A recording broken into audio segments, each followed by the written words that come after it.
Георги Христов търси позиция, опита да му подаде Ортега, топката стига до Кръстовчев, удар на Кръстовчев и това е 1-0 за Левски. Страхотно завръщане на Еню Кръстовчев в синия отбор, след като лекува, знаете, много тежка контузия, скъсани кръстни връзки. Кръстовчев близо една година не беше на терена. В един момент той дори беше отписан за отбора, търсеше му се друг състав, в който да играе, но сега Радко Достанич дава шанс на Кръстовчев да покаже възможности, за да бъде в първия състав на Левски. И Еню Кръстовчев, който между другото за много кратко време се превърна в любимец на публиката, реализира първото попадение.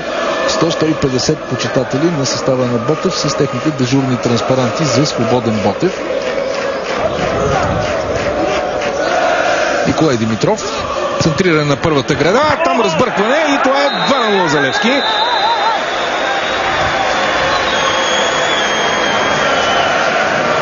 Йордан Милиев, централният защитник, се включи при тази атака и след неразборията в защитата на Ботев Пловдив чукна топката в мрежата. Първи гол за Йордан Милиев, откакто той облече екипа на сините. Вижте още веднъж разбъркването. Не беше никакъв проблем за Милиев да реализира. Лек смут в защитата на Ботев, но това не е кой знае колко неочаквано. Минутата е 16-та.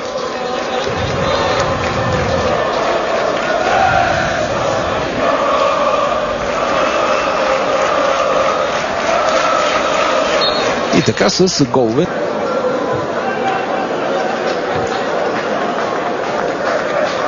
Бардон. Възможност за Лусио Вагнер отляво. Той притежава много хубаво центриране с левия крак. Така и сега. И това е 3-0 за Левски. Дарко Тасевски реализира с глава нещо като ремейк на гола му срещу андорския Сан Джулиан в турнира на шампионите. Но казах ви, че Лусио Вагнер притежава много хубаво меко центриране, така беше и сега. Много красив гол на Дарко Тасевски, който положила и от 3-4 метра заби топката в мрежата. Аплодисменти за Дарко Тасевски. Превърна се в един от безспорните любимци на публиката на Левски. Това според моето скромно мнение му е мястото.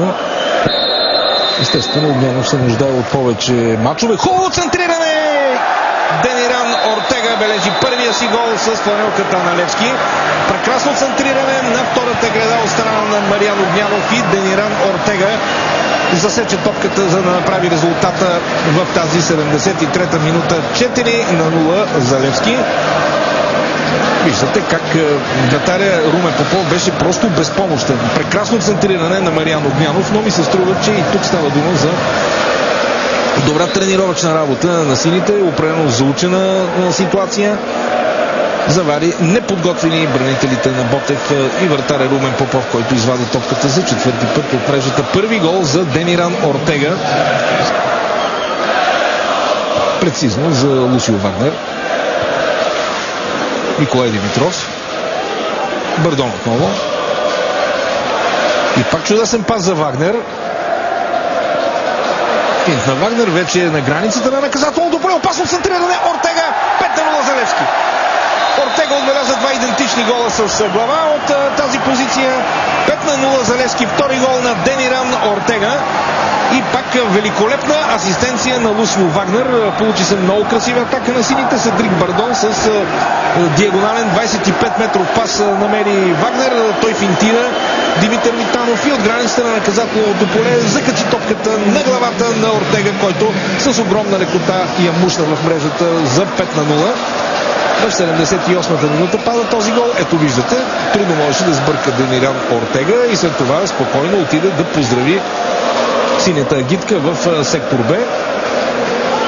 Очевидно, че свършиха физическите сили на футболистите на Ботев, а и Левски през второто по време играе по-раздвижено. Затова и резултата набързо стана 5-0.